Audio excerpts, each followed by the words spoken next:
그러면 이제 개체를 모델링하는 방법에 대해서 공부하도록 하겠습니다.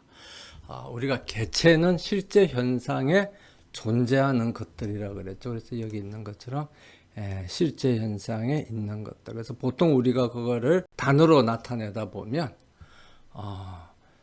그 명사나 고유명사로 표현을 할 수가 있습니다. 그래서 우리가 예를 들어서 개체들 중에서 가장 대표적인 게 학생인데, 학생 안에는 이제 개별 학생들이 이렇게 있을 수가 있죠. 그래서 이 개별 학생들을 우리가 구분해서 개체 또는 개별 개체 또는 원소라 그러고, 학생처럼 이런 개별 개체들이 모여서 이제 집합을 이루고 있는 것을 개체 유형이라고 그렇게 이야기하는데, 사실 뭐 일상적으로 우리가 사용을 할 때는 개체 유형 이렇게 말을 하는 경우는 잘 없고 그냥 개체 이렇게 이야기를 합니다. 그래서 개체 유형은 뭐 학생, 교수, 과목 이렇게 해서 보통 이제 일반 명사로 이렇게 표시가 되고, 개별 개체들 원소들은 뭐 김소미 학생, 김아무개 학생 이렇게 해서 고유 명사로 이렇게 표시가 됩니다. 그래서 이런 이 개체는 이제 우리가 뭐 계속 예제를 통해서 이제 이야기를 했습니다만은, 개체 유형은 나중에 데이터베이스를 만들면 이게 이제 테이블이 되는 거고요.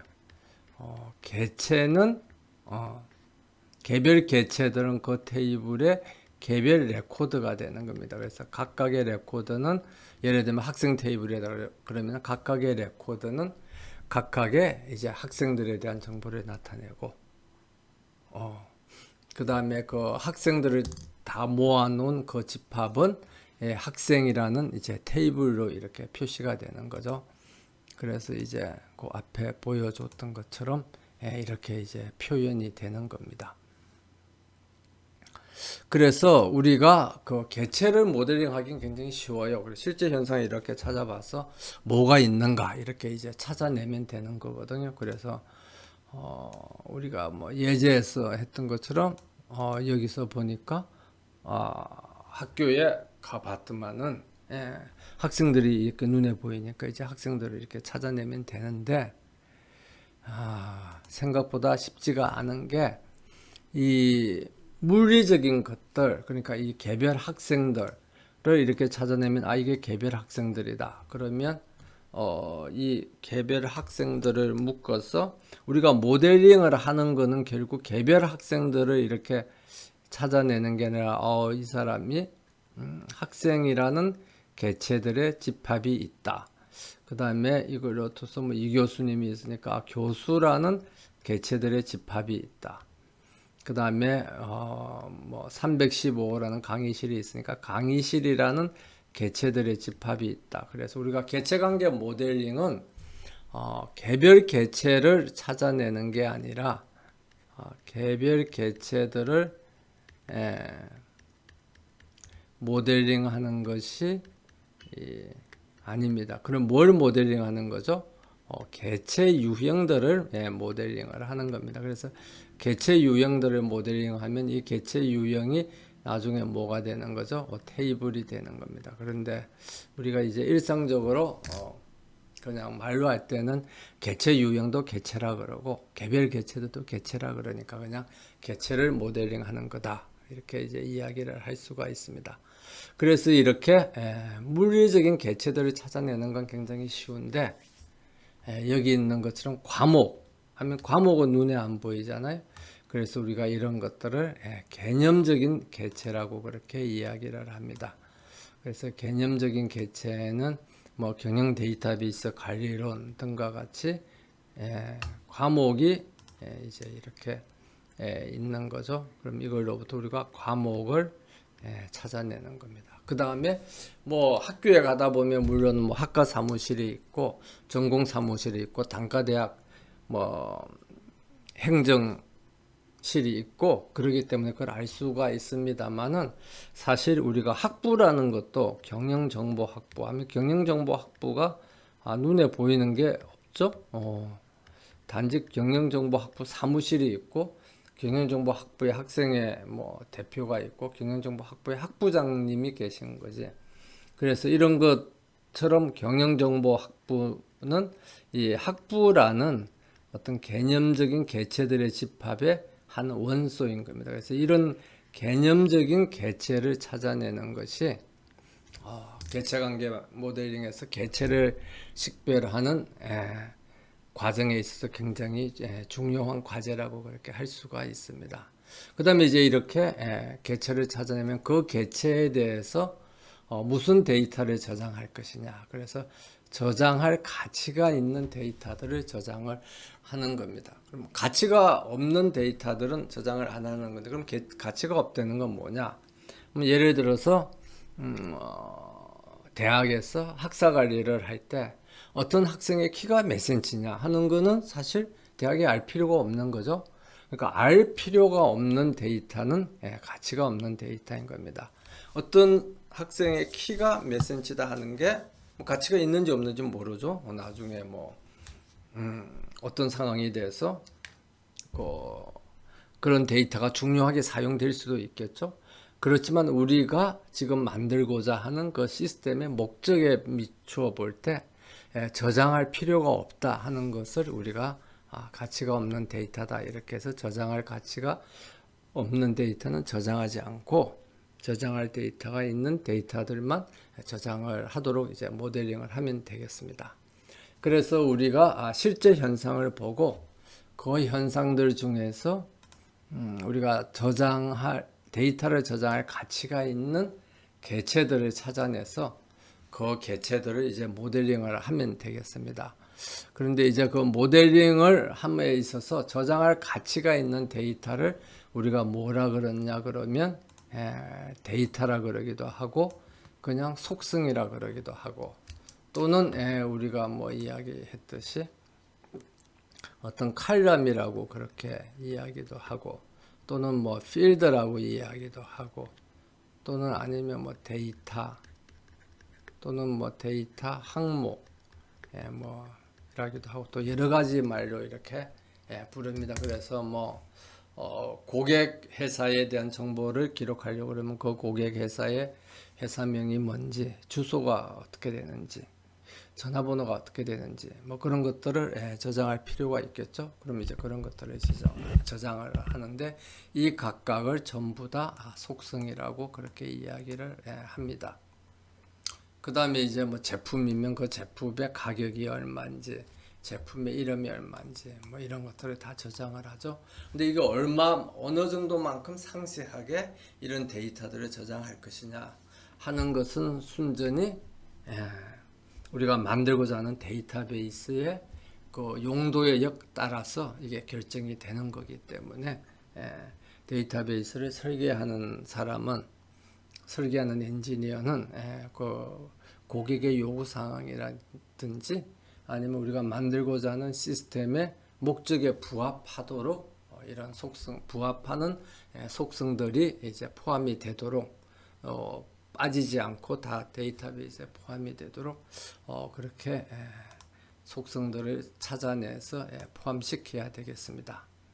근데 이제 또 우리가 뭐 범하기 쉬운 오류는 이것도 중요할 것 같고 저것도 중요할 것 같아. 그래서 너무 많이 포함을 시키면 나중에 또 그걸 관리하기가 굉장히 어려워지죠. 그렇기 때문에 꼭 필요한 데이터들만 포함되도록 그렇게 이제 우리가 설계를 해야 되겠습니다. 그 다음에 데이터의 속성을 이제 포함시키는데 그 속성들은 일반적으로 개체의 특성을 설명하는 속성들인 겁니다. 근데 그것들 중에서 그 개체를 다른 개별 개체하고 구분하기 위해서 사용되는 속성들이 있거든요. 그러니까 예를 들면 학생 하면 학생들인 경우에는 이 학생하고 저 학생을 구분하기 위해서 여기 학생들이 이렇게 여러 명이 있으면 이 학생들 중에서 이 학생하고 이 학생을 구분하기 위해서 우리가 사용하는 게 있습니다. 그 사용하는 것을 뭐라 그러냐 그러면 그것을 우리가 주키라고 그렇게 이야기를 합니다. 그래서 주키 또는 그 기능을 설명하기 위해서 식별자이다. 뭐 이렇게 이야기하기도 합니다. 그래서 뭐 주키 또는 이제 식별자라고 하는데 이거 주키 또는 식별자의 역할은 구분하기 위해서 하는 거예요. 그래서 우리가 일상생활에서는 주로 뭘로 구분을 하는 거죠? 뭐 이름을 부르는 거죠. 이름을 불려서 이제 하는 건데, 그럼 이름이 같은 학생들이 둘이 있으면 어떻게 하느냐? 그럼 같은 이름을 부르면 두 명이 돌아볼 거 아니에요? 그러면 이제 뭐 일상생활에서는 두 명이 돌아봐도 너 아니고 쟤 이렇게 하면 되는데 컴퓨터 시스템에서는 그렇게 하기가 어렵죠. 그래서 컴퓨터 시스템에서는 뭐 학번 뭐 이런 거를 이제 부여해서 식별자로 이제 사용을 하는데 이 일반적인 속성, 그러니까 어떤 개체를 설명하기 위해서 서술하기 위해서 사용되는 속성하고 개체를 식별하기 위해서 사용하는 주키하고 가장 큰 차이는 속성은 값이 바뀔 수가 있어요. 갱신이 될 수가 있습니다. 그래서 어떤 학생의 전화번호가 있다 그러면 전화번호도 바뀔 수가 있죠. 뭐 핸드폰을 뭐 잃어버렸다든지 아니면 또 새로운 핸드폰을 발급받았다든지 아니면 자기 본인이 그냥 이전 번호가 마음에 안 들어서 새 번호로 바꾼다든지 하면 이제 값이 지속적으로 바뀔 수가 있습니다. 그런데 주키는 바뀌지가 않는 거예요. 왜냐하면 주키는 그 개체하고 의미적으로 동등한 거예요. 그래서 학번 하면 그 학번에 대한 학생이 있는 겁니다. 그래서 그 학생이 살아있는 동안은 계속 그 학번이에요. 그래서 근데 만약 그 학생이 학번이 바뀐다 하면 학번이 바뀌는 게 아니라 이전 학생은 그 학교에서 사라져 버리고 새로운 학생이 생기는 겁니다. 그래서 여기도 설명을 했습니다만은 주키는 갱신이 아니라 이전 게 없어지고 새로운 게 생기는 거예요. 그런 의미로 이제 우리가 이해를 해야 됩니다. 그래서 보통 사람들의 주키가 뭐죠? 보통 뭐 주민번호라든지 뭐 미국 영화 같은 거 보면 소셜 시큐리티 넘버라든지 뭐 그렇게 하죠. 근데 거기서 뭐 스파이 영화 같은 거 보면 이제 어떤 사람이 해서 신분 세탁을 하기 위해서 주민번호를 다 바꾼다.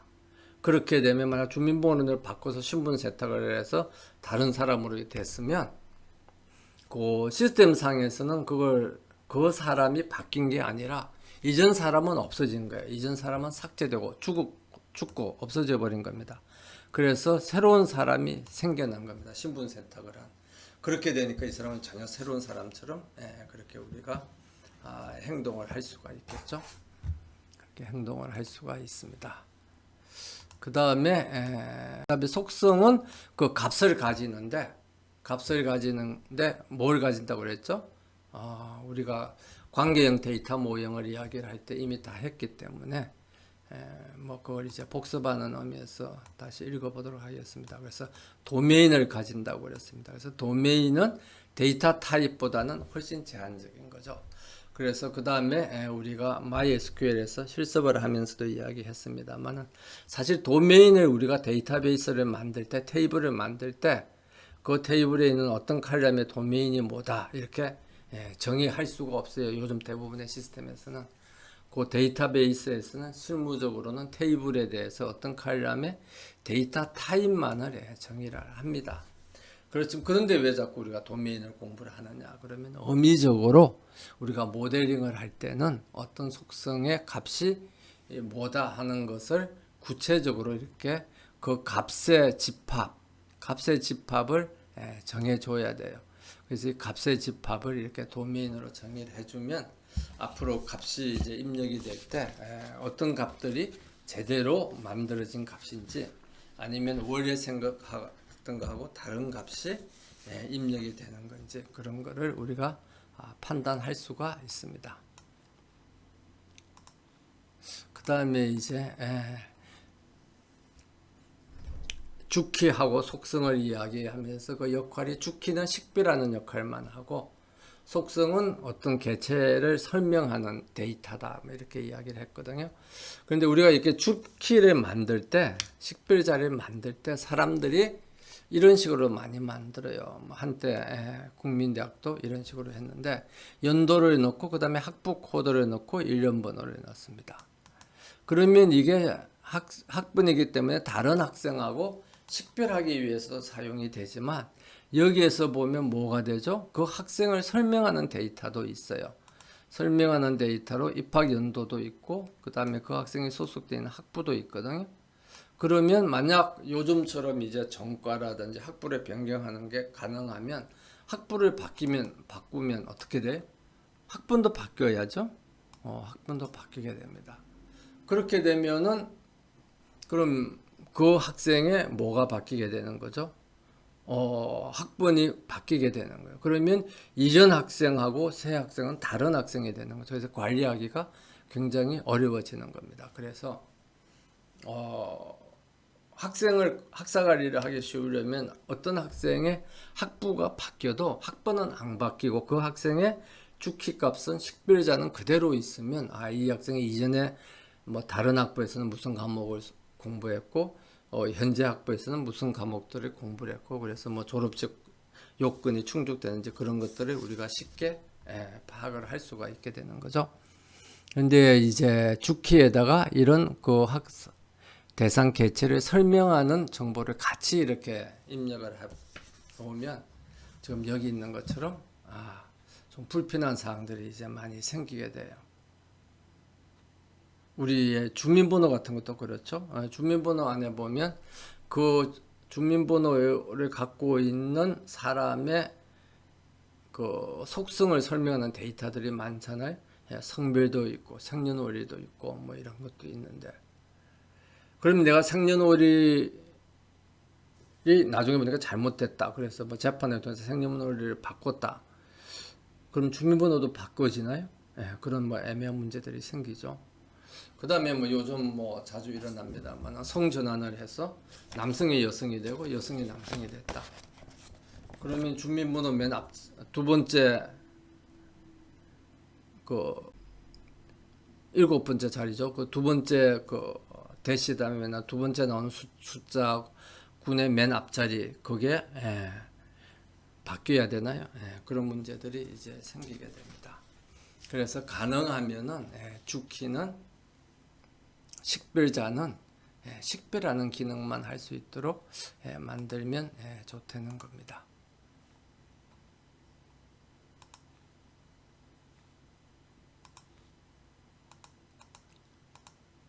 그래서 주키가 이제 식별자로서의 기능을 하려면 두 가지 조건을 만족시켜야 돼요. 이 두 가지 조건은 우리가 관계형 데이터 모형을 할 때 이미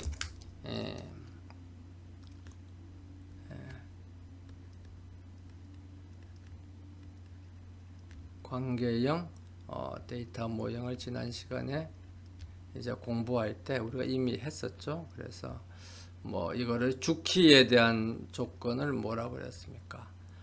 개체 무결성 법칙 이렇게 이야기를 했습니다. 주키에 대한 무결성 법칙을 개체 무결성 법칙 이렇게 이야기를 했거든요. 그때 이미 이제 개체라는 단어가 나온 거죠. 그래서 여기서 개체 관계 모델상의 개체에 대해서 주키를 정할 때 그 주키가 충족시켜 줘야 될 조건은 다름 아닌 이런 개체 무결성 법칙인 겁니다. 그래서 주키는 어떻게 돼야 되죠? 여기 있는 것처럼 반드시 있어야 돼요. 그래서 주키 값은 빈값이 입력돼서는 안 됩니다.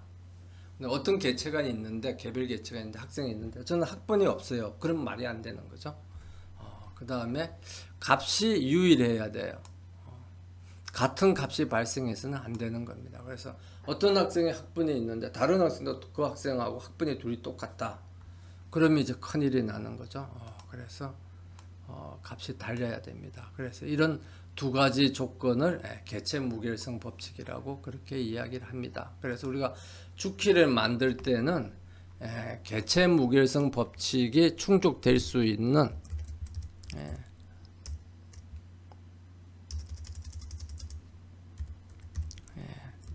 개체 무결성 법칙이 충족될 수 있는 그러한 주키를 선택을 해야 돼요. 근데 우리가 주키의 조건으로 선택을 했는데 이게 충족이 안 된다. 그럼 주키를 잘못 만든 겁니다. 그래서 뭐 지난 시간에도 잠깐 이야기했습니다만은 누가 쇼핑몰을 만들었는데 그 쇼핑몰에 있는 고객의 주키를 뭘로 하느냐 그러면 고객의 주키를 주민번호로 했다. 그러면 외국 사람들은 주민번호가 없잖아요. 그렇게 되면은 그 쇼핑몰에 고객이 될 수가 없는 거죠. 그러면 이 쇼핑몰은 누구를 위한 쇼핑몰이에요? 한국 사람들만을 위한 쇼핑몰이 되는 겁니다. 그럼 요새 뭐 이 쇼핑몰이 전 세계에 물건을 팔아서 돈을 벌겠다 하는 것을 목적하고 맞지 않는 거죠. 그럼 그런 면에서 보면 잘못 만들어진 주키다. 뭐 이렇게 우리가 생각을 할 수가 있습니다. 그 다음에 이 주키가 값이 같은 경우에는 같은 값이 발생해서는 안 된다고 그랬잖아요. 각자 서로 다른 값을 가져야 된다고 그랬죠. 그런데 이제 우리가 일상적인 이름이라든지 여기 있는 상품명, 그러면 국민 100% 오렌지 주스 하면 빈칸을 넣은 거하고 빈칸을 없앤 거하고 같은 이름이에요, 다른 이름이에요. 그런데 컴퓨터 입장에서 이렇게 엄밀하게 보면 다른 이름이죠. 서로 값이 100% 같지 않으니까. 그럼 다른 것으로 인식하면 실제는 어떻게 돼요? 같은 개체인 거죠. 어떤 오렌지 제품의 종류들이 쭉 있는데 같은 종류의 제품인 겁니다. 그래서 이런 면에서 본다고 그러면 그 주키 값이 같으냐 다르냐를 우리가 명확하게 쉽게 판단할 수 있는 엄격한 기준을 충족시키는 그런 이제 주키가 필요하다. 그렇게 이제 이야기를 할 수가 있겠습니다. 그래서 보통 이름을 사용하는 것보다는 뭐 번호 이런 것들을 많이 사용을 하죠. 그래서 번호라든지 이런 것들을 사용을 하면 번호 이름보다는 훨씬 서로 그것이 같은 것인지 다른 것인지를 구분하는데 훨씬 쉽게 구분을 할 수가 있습니다. 그 다음에 한 개의 속성으로 사용하는 게 아니라 두 개 이상의 속성을 합쳐서 식별자의 역할을 하는 것을 우리가 뭐라 그러냐 그러면 복합키라고 그렇게 이야기를 합니다. 그래서 그 다음에 이제 주키를 또 어떻게 설정하느냐에 따라서 개별 개체들의 단위가 달라져요. 그래서 예를 들면 어떤 가게에서는 주민번호 아니면 뭐 주민번호가 또 그런 이제 예를 들면 그런 제약사항이 있으니까 고객번호라는 거를 사용을 해서 이제 고객을 관리한다 그러면 그 고객번호를 부여받은 개별 고객들은 서로 다른 이제 개체인 겁니다. 그런데 그렇지 않고 요새 뭐 전화번호를 사용하는 그런 이제 사이트들도 꽤 많이 있죠. 뭐 아니면 회사들도 그러면 같은 전화번호를 사용을 한다. 그러면 같은 고객이에요. 그래서 예를 들면 뭐 가장 옛날에 대표적인 게 도서 같은 거를 빌려주는 뭐 만화책 빌려주는 가게 이런 데는 이제 전화번호를 많이 쓰죠. 그러면 엄마의 전화번호를 기록을 하고 그 집 아들이 만화책을 빌려갔다. 그러면 이 만화 가게의 입장에서는 엄마하고 아들은 어떻게 돼요? 동일한 개체예요. 구분이 안 됩니다. 그래서 아들이 빌려갔지만 나중에 그 책을 반납을 못하면 그 전화번호가 엄마의 전화번호면 엄마가 그게 대해서 책임을 져야 되는 거죠. 그렇게 되면 엄마하고 아들은 서로 다른 두 명의 개체가 아니라 한 명의 개체가 되는 겁니다. 그래서 그런 이제 그 의미가 있을 수 있다. 그런 것들을 이제 고려를 해서 주키를 만들어야 되겠습니다. 그 다음에 조금 전에도 이제 아까 식별자하고 서술자 그런 역할을 함에 있어서 주키는 식별자 역할만 해야 된다.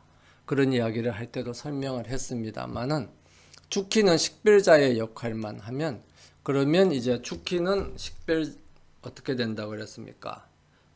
주키 값은 변경이 되는 게 아니라 없어지고 삭제가 되고 다시 만들어지는 거야. 그래서 주키 값은 가능하면은 여기 있습니다만은 불변 값을 갖는 속성을 주키로 선정하는 게 좋습니다. 그래서 뭐 주소, 전화번호, 뭐 주민번호, 이름 하면 이 중에서 가장 불변적인 거는 주민번호죠.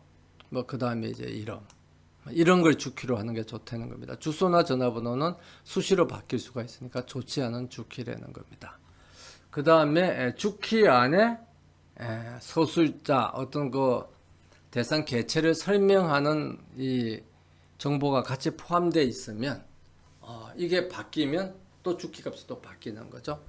그래서 그런 면에서 또 이제 안 좋다는 겁니다. 그래서 가능하면은 주키 값은 변경할 수 없는 그런 값을 가지고 이제 우리가 설정을 해야 되고, 이런 여러 가지 그런 그 주키가 가지는 의미들이 있기 때문에 우리가 주키를 그냥 설정해 줄 때 그냥 아무렇게나 뭐 그냥 번호 이렇게 해서 하는 것보다 실제 업무에서 실무에서 어떤 용도로 해당 개체가 사용이 되느냐를 판단해서 이렇게 해야 되겠습니다. 그래서 우리 학생들이 모델링을 함에 있어서 가장 많이 저지른 실수 중에 하나가 어떤 개체를 만들어요.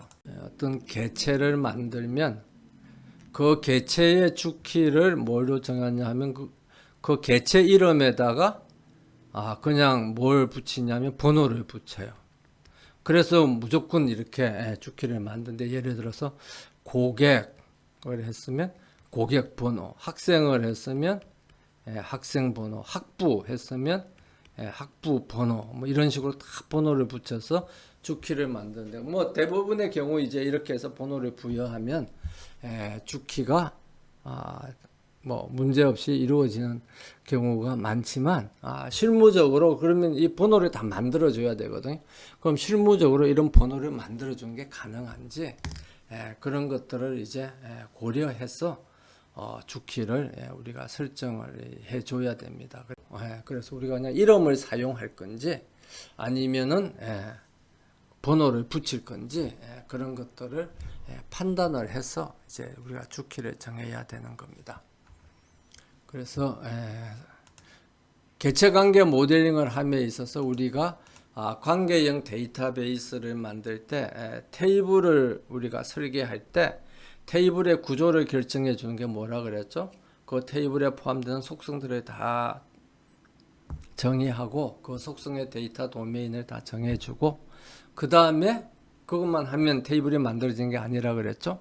주키를 만들어 줘야 테이블의 구조가 만들어진다고 그렇게 이야기를 했습니다. 그거하고 마찬가지로 개체관계 모델링도 개체를 정해주고 그 다음에 그 개체의 속성을 다 나열해 준다고 해서 개체에 대한 모델링이 다 끝난 게 아니라 개체에 대해서 주키를 만들어줘야 개체에 대한 모델링이 비로소 완성이 된다. 그렇게 이제 우리가 볼 수가 있겠습니다. 그 다음에 이제 속성들 중에는 그 값을 꼭 입력해야 되는 것, 뭐 생년월일이라든지 이런 게 있고, 그 다음에 값은 입력하지 않아도 우리가 계산할 수 있는 게 있어요. 고객의 나이 하면 고객의 생년월일에서 현재 그 컴퓨터에서 현재 컴퓨터의 그 시간을 알아내 가지고 계산을 할 수가 있죠. 계산을 할 수가 있습니다. 그러면 이 고객의 나이는 속성으로 포함시키면 안 되느냐 하면 그건 아니에요. 상황에 따라서 고객의 나이를 기록하는 게 편할 수도 있고, 아니면 고객의 나이를 그때그때 고객의 생년월일로부터 계산해내는 게 더 편할 수도 있고, 그것은 데이터베이스를 설계하고 운영하는 사람이 알아서 판단을 하면 됩니다. 그래서 학생들의 학점을 받을 때 뭐 학생의 전체 평점이 얼마다, 전체 평점이 뭐 3.67이다, 아니면 뭐 4.01이다, 이런 걸 계산할 수가 있잖아요. 그런데 이 전체 평점을 는 우리가 그 학생이 과목을 수강한 그 과목의 학점수가 몇 학점짜리냐 해서 학점수 곱하기 거기서 받은 성적 해서 이런 것들을 다 계산을 해서 학점수로 이제 나누면 평점이 나오죠. 평점이 나오는데 그 평점을 그런 면에서는 뭐 하지 않아도 계산해낼 수가 있죠. 그래서 필요할 때마다 계산하는 게 나은지, 아니면 그 학생의 성적을 입력할 때마다 평점을 계산을 해서 학생의 속성으로서 저장하는 게 나을지 하는 것은 데이터베이스를 설계하는 사람이 판단을 해서 결정을 해야 됩니다. 그 다음에 이제 속성들 중에서 값이 하나인 게 있고 값이 여러 개인 게, 고객 전화번호, 그럼 저 전화번호가 여러 개 있어요. 뭐 핸드폰 번호도 있고 집 전화번호도 있고 사무실 전화번호도 있고, 아니면 핸드폰 번호도 2개가 있는 사람이 있죠. 그러면 이런 여러 개의 값을 어떻게 나타내느냐? 그 다음에 뭐 어떤 회사에서 거래하는 고객사가 있는데 그 고객사에서 우리 회사하고 담당하는 직원이 여러 명 있다. 그래서 뭐 직원들이 뭐 이름이 여러 개 있는데 이 담당 직원하고 연락을 하다 안 되면 저 담당 직원한테 연락을 해서도 같이 처리할 수가 있다. 그러면 그 어떤 회사에서 우리 회사하고 담당하는 직원들은 직원들의 이름은 이제 여러 개를 입력을 해야 됩니다. 그래서 이렇게 여러 개의 값을 이제 입력해야 되는 그런 속성들이 있는데, 관계형 데이터베이스에서 개체는 뭐가 된다고 했죠? 테이블이 된다고 그랬죠. 그럼 속성은 뭘로 됩니까? 칼럼이 되죠. 그러면 관계형 데이터베이스 테이블에서 칼럼 한 개의 레코더에 대해서 한 개의 칼럼의 값이 한 개밖에 안 들어가죠. 그러면 이걸 이제 어떻게 표현을 할 것이냐 하는 게 문제가 됩니다. 그래서 제일 단순한 방법은 뭐죠? 그냥 한 개만 입력하게 하는 겁니다. 그래서 저 전화번호가 여러 개 있어요. 그러면 그 중에서 대표적인 거 하나만 입력해. 그렇게 하는 거죠. 어떻게 보면 굉장히 관료적이죠. 옛날에는 이런 시스템이 많이 있었습니다.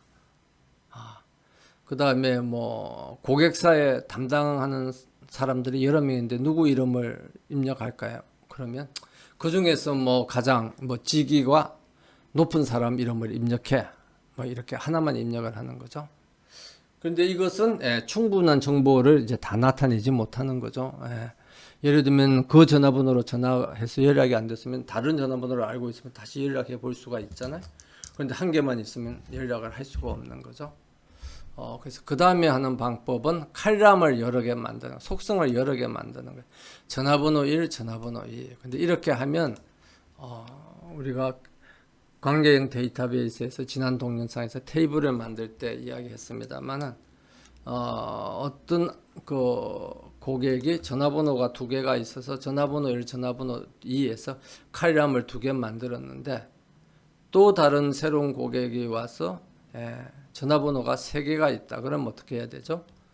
칼럼이 3개가 되는 거죠. 그래서 지난 시간에도 이야기했습니다만은 이렇게 되면 뭐가 바뀌는 겁니까? 테이블의 구조가 바뀌는 겁니다. 테이블의 구조가 바뀌는 건데, 우리가 데이터베이스를 설계할 때는 데이터베이스의 구조, 물론 데이터베이스 구조 안에는 뭐도 포함이 되는 거죠.